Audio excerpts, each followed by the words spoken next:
अस्सलाम वालेकुम एस्पिरेंट। कैसे हैं? ठीक है, उम्मीद है आप लोग खैरियत से होंगे। मैं भी ठीक हूँ।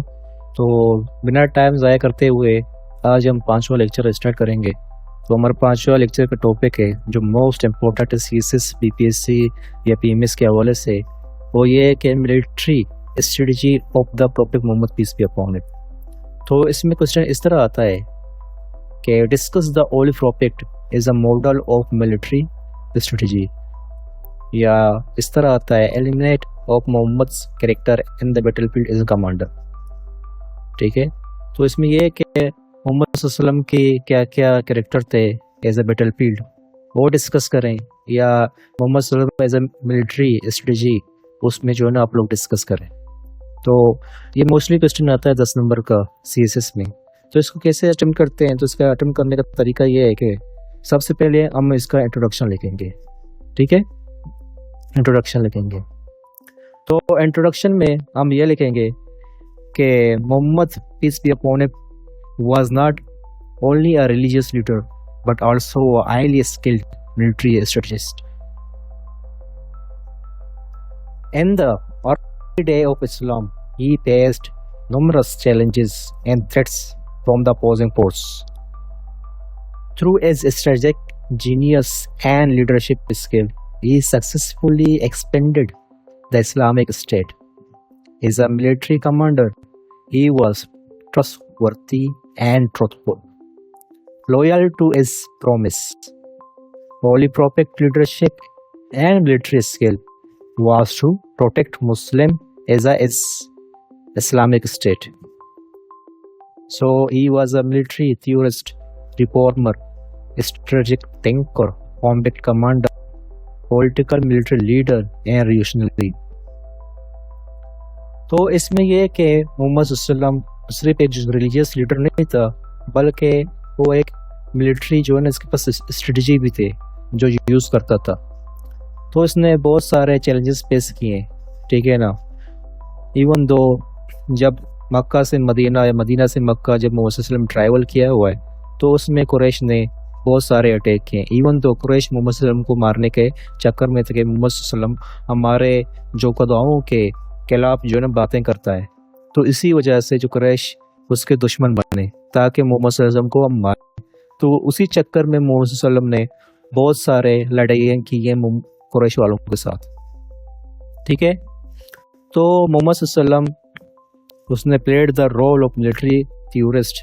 वो एक थ्योरिस्ट भी था, रिफॉर्मर भी था, एक थिंकर भी था, कॉम्बैट कमांडर भी था, पॉलिटिकल एक लीडर भी था, इवन तो एक रिवोल्यूशनरी था। ठीक है, तो इसमें जो है ना इसके किस तरह स्ट्रेटजीज लेके हो गए। मोहम्मद वसल्लम इज अ मिलिट्री स्ट्रेटेजिस्ट। ठीक है, तो इसकी प्लानिंग सबसे पहले लिखेंगे। तो इसकी प्लानिंग मोहम्मद वसल्लम किस किस तरह प्लानिंग की है, ठीक है ना, लड़ाई में, तो वो हम डिस्कस करेंगे। तो इसमें ये देखें, इन अ decade he fought 8 major battles, lead 18 raids and planned another 38 military operation where other were in command, but military operation under his order and strategic direction. Before he planned and considered factors such as the size and strength of the enemy, geopolitical, land, weather condition, and the capability of his own forces. Before taking any strategic decision, he analyzed the situation. मतलब ये है कि मोहम्मद सल्लम जब भी किसी जंग में जाता था, ठीक है ना, तो उसमें सबसे पहले ये कुछ फैक्टर्स थे, वो चीज़ देखता था। उसमें यह है कि वो अपने आर्मी के स्ट्रेंथ देखता था कि ये लड़ाई कर सकते हैं या नहीं। ठीक है, और वेदर का कंडीशन देखता था, और लैंड का जो सिचुएशन कि वो लैंड जब हम जा रहे हैं लड़ने के लिए, वो लड़ने के काबिल है, वहाँ पानी है, वहाँ सिचुएशन किस तरह है।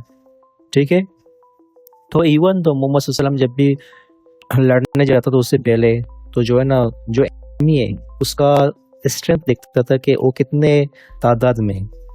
ठीक है, तो इसी सिलसिले में जितनी भी लड़ाई मोहम्मद वसल्लम ने प्लानिंग की है, वह मोहम्मद वसल्लम सक्सेसफुल हुआ है। तो मोहम्मद वसल्लम एंड अ डेके इसने जो है ना 8 मेजर बैटल्स ने लड़ाई किए और लीड 18 रेड्स, ठीक है, 38 other military operation under other commanders, ठीक है। तो इसके बाद आता है diplomacy and alliances. The holy prophet understood the importance of diplomacy and alliances. He obtained talk for peaceful resolution and negotiated treaties with tribes and communities.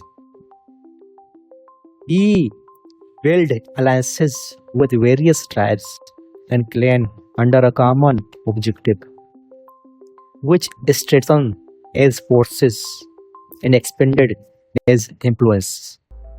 He was a military theorist, reformer, strategic thinker, political military commander, and revolutionary.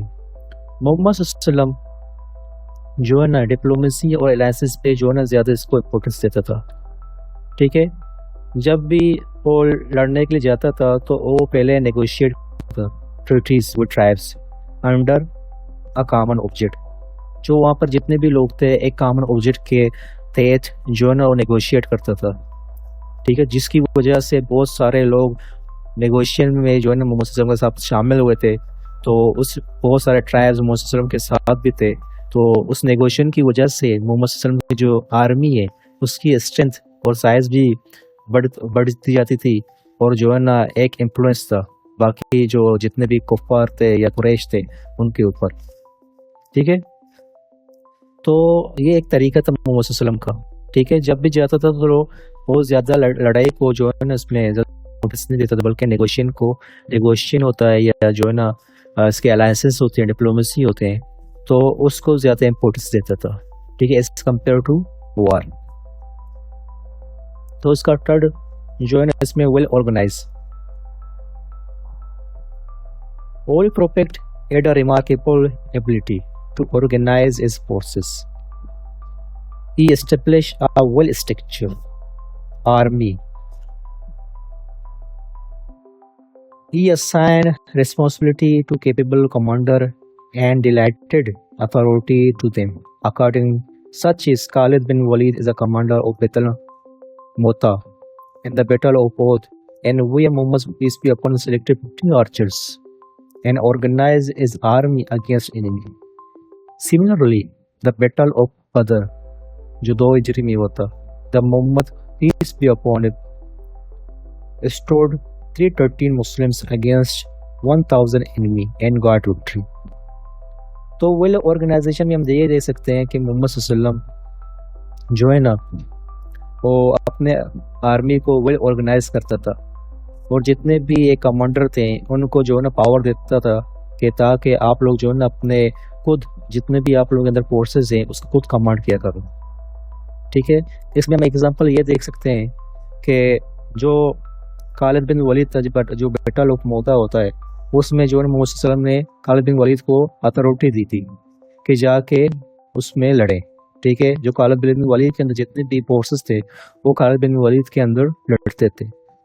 तो इसमें एक और example हम देख सकते हैं कि battle of Uhud, ठीक है, जो मोहम्मद सल्लम ने 50 जो आर्चर्स थे जो, ठीक है ना, उनको सिलेक्ट किया जिसकी वजह से मुसलमानों को विक्ट्री मिल गई। बाकी इवन दो हम देखते हैं बैटल ऑफ बदर जहाँ मुसलमान 313 थे, वो 1000 जो कुफ्फार थे सामने उन लोगों ने स्टैंड किया और लड़ाई की, ठीक है। बाकी हम चौथे पॉइंट पे आते हैं, bravery and courage. The prophet Muhammad peace be upon him personally took part in the battle and fought with bravery and courage. He fearlessly faced the enemy and led his army from the front. His loyalty and bravery inspire his followers. Muhammad सल्लम जो खुद personally participate करते थे in front line, ठीक है, जिसकी वजह से जितने भी इसके कंपेनियन थे, फॉलोअर थे, जो इसकी ब्रेवरी थी उसकी वजह से वो इंस्पायर हुआ थे और लड़ते थे। बाकी जो 5वें पॉइंट पे हम आते हैं तो उसमें ये है कि mercy and right of comments. He prohibited the killing of non-combatant, including women, children, and old people. He prohibited snatching the wealth, burning body into fire, and mutilation of body. He prohibited the crops and tree damage. He also instructed his army to protect places of worship, not to arm civilian and destroy property. The principle inspired enemy to join the army of Muhammad peace be upon him. ये mercy and right comments में ये है कि मोहम्मद सल्लल्लाहु अलैहि वसल्लम के कुछ रूल्स थे जो अपने आर्मी को जो है इंस्ट्रक्ट करते थे, गाइड करते थे। वो ये कहते जो भी जंग के अंदर शामिल नहीं है उसको ना मारा जाए, including women, children and old people. ठीक है, बाकी जितने भी वर्शिप प्लेसेस हैं उनको प्रोटेक्ट किया जाए, बाकी जो सिविलियन है, बाकी जो प्रॉपर्टी है उनको हाथ न लगाया जाए। ठीक है, तो ये कुछ रूल्स थे जिसकी वजह से जो है ना तो लोग इंस्पायर हुआ करते थे, जितने भी काफिर थे वो जो है मोहम्मद सल्लम की जो है आर्मी को ज्वाइन करते थे, जिसकी वजह से मोहम्मद सल्लम की आर्मी बढ़ती जाती थी और के ऊपर जो है ना एक इन्फ्लुएंस हुआ करता था।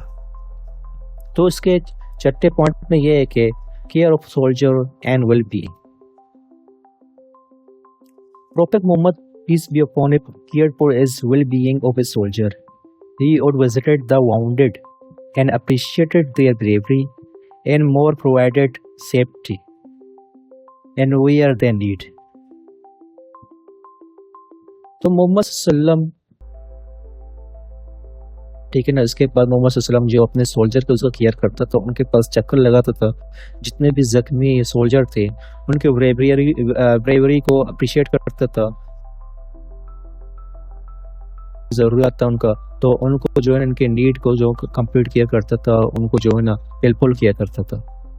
तो एडवाइजरी काउंसिल में ये है कि ये आप लोगों को पहले ही पता है कि जब भी मोहम्मद सल्लम किसी जंग में जाता था तो उसमें जो है ना अपने जो कंपेनियन थे, जो फॉलोअर थे, उनसे मशवरा लिया करता था।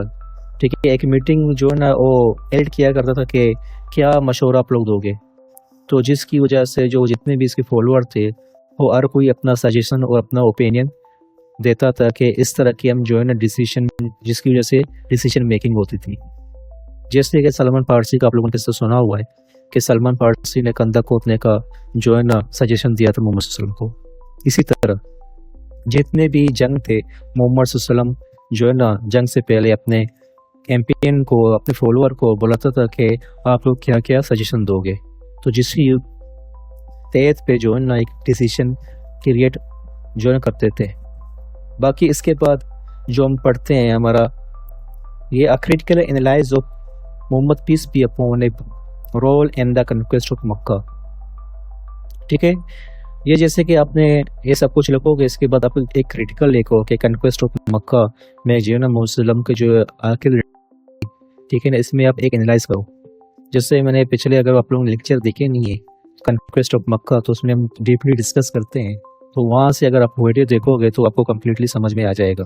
ठीक है, जैसे कि हम देखते हैं कि आफ्टर द ट्रीटी ऑफ अदबिया, जब अदबिया और केबर एक्सपेडिशन होती है, ठीक है, तो मोहम्मद सल्लम जो कैप्चर करता है, ठीक है, मक्का को 8 हिजरी में।